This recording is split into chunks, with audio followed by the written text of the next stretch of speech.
In the last lecture, we have learned about the isomerism and we also seen about the its classification. Okay. Today we are going to learn about the structural isomerism, and the first topic of the structural isomerism is chain isomerism. Okay. So the first one of our topic is chain isomerism. अगर हम बात करते हैं वो chain isomerism की, तो what is the chain isomer और what is the chain isomerism?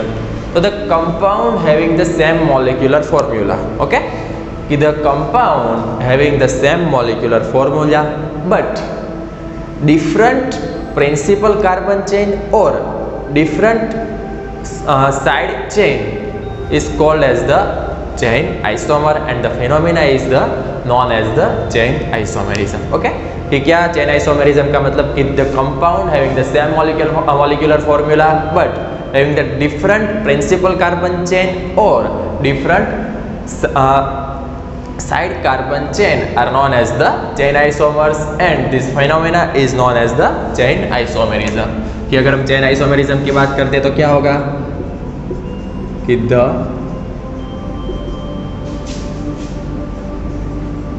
compound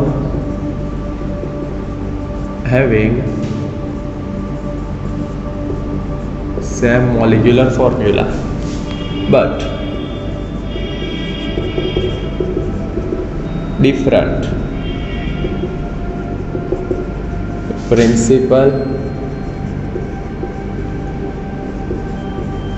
carbon chain और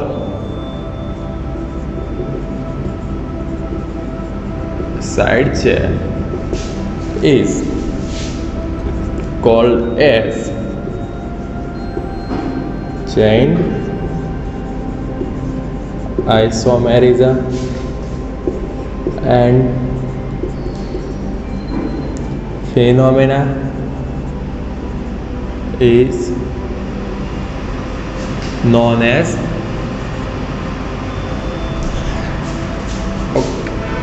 chain इसको हम बोलेंगे chain isomers. Okay, it is called as chain isomers and phenomena is known as the chain isomerism. Okay, कि इसका हम example के through समझते हैं तो क्या होगा कि देखिए हमारे पास कोई ऐसा कंपाउंड है,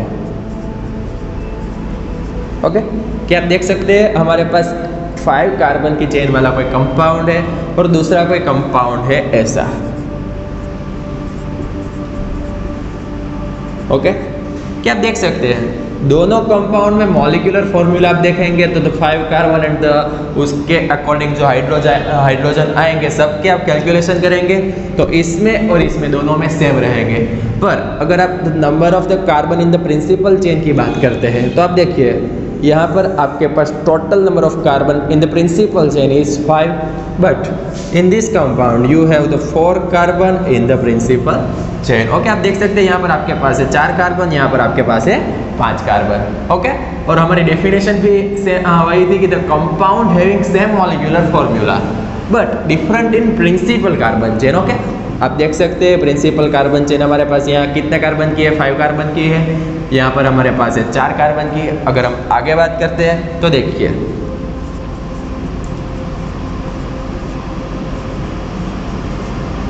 ओके, हमारे पास कोई एक कंपाउंड ऐसा है and the other one is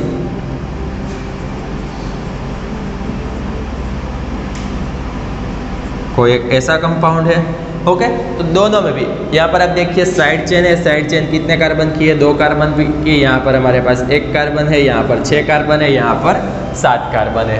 वो भी अकॉर्डिंग टू डेफिनेशन है कि डेफिनेशन में हमने देखा था कि the compound having same molecular formula, इन दोनों में भी सेम मॉलिक्यूलर फॉर्मूला रहेगा, इन दोनों में भी सेम मॉलिक्यूलर फॉर्मूला रहेगा and the other one is the but different in principle carbon chain. आप देख सकते हैं डिफरेंट प्रिंसिपल कार्बन चेन है, यहाँ पर हमारे पास यहाँ पर 5 कार्बन वाली चेन है, यहाँ पर 4 कार्बन वाली चेन है, यहाँ पर हमारे पास 6 कार्बन वाली है, यहाँ पर हमारे पास 7 कार्बन वाली है। तो इसी को हम बोलेंगे क्या चेन आइसोमेरिज्म। उसके अलग अलग एग्जाम्पल के थ्रू हम समझते हैं कि किस टाइप के कंपाउंड्स को हम चेन आइसोमेरिज्म में काउंट करेंगे और किसको हम चेन आइसोमेरिज्म में काउंट करने वाले नहीं है। उसके अलग अलग हम एग्जाम्पल देखते हैं। तो देखिए, आप सबको उसमें एक बात ध्यान में रखनी है कि any compound having different functional group is not known as the chain isomerism. Okay, कि चेन आइसोमेरिज्म है उसमें क्या होगा कि सिर्फ और सिर्फ चेन ऑफ द कार्बन है उसमें ही डिफरेंस आएगा। जैसे कि अगर हम बात करते हैं,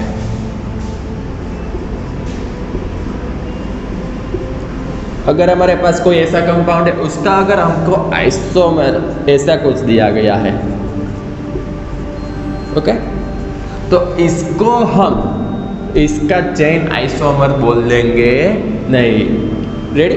यहाँ पर आप देख सकते हैं 3 कार्बन है, 3 कार्बन है, COOH सेम है, फिर भी ये इसका चेन आइसोमर्स नहीं है। ऐसे ही देखिए, हमारे पास कोई ऐसा कंपाउंड है, the second compound is like that।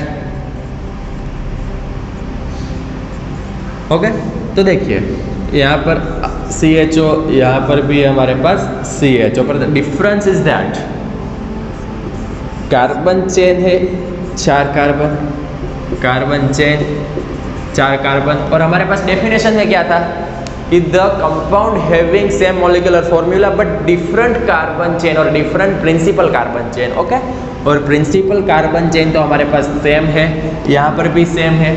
Ready? तो इसकी वजह से हम इन दोनों को चेन आइसोमेरिज्म में काउंट करने वाले नहीं है। रेडी? और किस किस को हम चेन आइसोमेरिज्म में काउंट करने वाले, अगर उसके हम एग्जांपल्स देखते हैं तो उसमें क्या क्या आएगा। देखिए कि हमारे पास पहले तो ऐसी कोई है,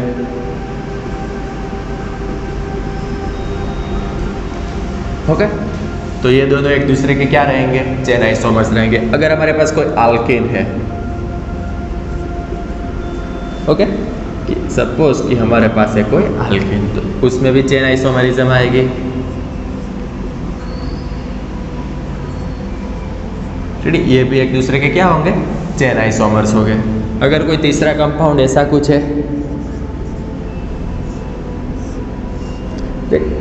ये आपके लिए सबसे ज़्यादा इम्पोर्टेंट रहेंगे कि उसमें क्या होगा। देखिए, ये हमारे पास है cyclobutane, okay, and in this cyclobutane compound अगर हम बात करते हैं इस टाइप के कोई कंपाउंड की, ओके, तो ये दोनों भी एक दूसरे के क्या होंगे, ये दोनों भी एक दूसरे के रहेंगे चेन आइसोमर्स। ओके, कि यहाँ पर आप देख सकते हैं चारों जो कार्बन एटम है, हमारे चारों कार्बन एटम रिंग में है, यहाँ पर 3 रिंग में है और एक बाहर ब्रांच में आ गया। और हमारी डेफिनेशन में हमने लिखा था कि different in principle carbon chain और साइड चेन, यहाँ पर साइड चेन में डिफरेंस आ गया। ओके, अगर हम बात करते हैं इस टाइप के कंपाउंड की, ओके, और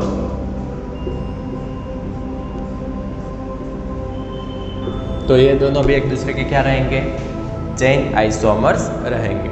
सेम वे में अगर हम बात कर लेते हैं कोई भी compound having double bond and triple bond, okay, तो इस टाइप के कंपाउंड भी चेन आइसोमेरिज्म शो करते हैं।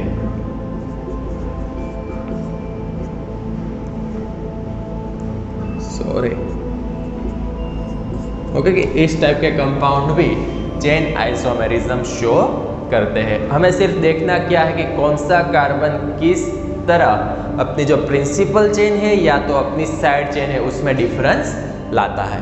और आप लोग को MCQ on the basis of the MCQ you have to remember some of the points कि क्या, कि अगर हमारे पास अल्केन है तो उसको चेन आइसोमेरिज्म शो करने के लिए मिनिमम कार्बन की रिक्वायरमेंट होगी 4 की, ओके। कि हमारे पास कोई भी अल्केन है, जैसे कि बात कर लेते हैं 1 2 3 4, तो ये अल्केन 4 कार्बन की रिक्वायरमेंट करता है चेन आइसोमेरिज्म शो करने के लिए। ओके, अगर हम बात करते हैं अल्कीन की, the same way alkene is also required 4 carbon for the chain isomerism. Okay, अगर हम बात करते हैं अल्काइन की, okay, for the alkyne the requirement of the carbon is also it will require the 5 carbon compound for the chain isomerism। Okay, अगर हम बात करते हैं अल्कोहल की, okay, if we are talking about alcohol, then alcohol also required 4 carbon compound for the showing chain isomerism. अगर हम अल्कीनाइन का मतलब क्या होता है कि सेम कंपाउंड में हमारे पास डबल बॉन्ड भी है और सेम कंपाउंड में हमारे पास ट्रिपल बॉन्ड भी है, ऐसे कंपाउंड को हम बोलेंगे अल्कीनाइन। ओके, कि अगर हम बात करते हैं अल्कीनाइन की, तो that will require 5 carbon compound for the showing chain isomerism. Ready, अगर अल्कीनाइन का हम स्ट्रक्चर देखते हैं तो कैसा रहेगा कि हमारे पास कोई कंपाउंड में डबल बॉन्ड भी है और सेम कंपाउंड में हमारे पास ट्रिपल बॉन्ड भी है। Then this type of compound will called as the alkyne. And अगर हम बात करते हैं अल्कीडाइन की, अल्कीडाइन का मतलब क्या है कि द सेम कंपाउंड में 2 डबल बॉन्ड होते हैं, तो उसको हम बोलते हैं अल्कीडाइन। कि अगर हमारे पास कोई अल्कीडाइन है तो अल्कीडाइन भी 5 कार्बन रिक्वायर करेगा for the showing of the chain isomerism। Okay, ये अल्कीडाइन पे कितने कार्बन रिक्वायर करेंगे? 5 carbon for the showing chain isomerism. अब ये पॉइंट है, ये भी सबको याद रखना है, क्योंकि कई बार एमसीक्यू में ऐसा सवाल आ जाता है कि ये कंपाउंड है चेन आइसोमेरिज्म के लिए कितने कार्बन रिक्वायर करता है, या तो ये कंपाउंड है तो ये चेन आइसोमेरिज्म शो करेगा या नहीं करेगा। तो ये सभी टाइप के क्वेश्चन के लिए आपको याद रखना है कि हमारे पास अगर अल्केन है then alkane will require 4 carbon for the showing of the chain isomerism, like that alkane के साथ साथ अल्कीन और अल्कोहल भी। ओके, कि अल्केन के साथ साथ अल्कीन और अल्कोहल भी कितने कार्बन की रिक्वायरमेंट करेगा? 4 कार्बन की रिक्वायरमेंट करेगा for the showing of the chain isomerism. And in the other hand the alkyne, alkydine and alkynyl, their 3 compound will require 5 carbon structure, okay, for the showing of the chain isomerism। okay, chain isomerism ने हम इतना ही याद रखते हैं। आगे हम बात करने वाले हैं the next one is the our position isomerism. Okay, जो हम नेक्स्ट लेक्चर में देखने वाले हैं।